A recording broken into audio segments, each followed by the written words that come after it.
Ketua Majelis Pertimbangan Partai Persatuan Pembangunan atau P3, Romah Hurmuzi menilai kenaikan suara Partai Solidaritas Indonesia atau PSI tidak masuk akal. Ia pun meminta KPU dan Bawaslu bertindak untuk mengusut dugaan kecurangan yang terjadi. Jika tidak, Romah Hurmuzi mengancam akan membongkarnya dalam hak angket. Hal itu disampaikan Romah Hurmuzi atau yang akrab disapa Romi di akun Instagram resminya pada Minggu 3 Maret 2024.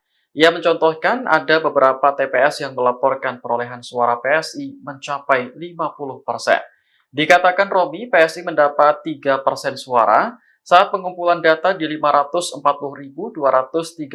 TPS dari total 823.236 TPS.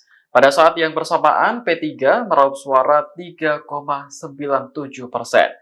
Kenaikan tersebut dinilai tidak wajar karena PSI memperoleh 19.000 suara dari 110 TPS dalam waktu 2 jam.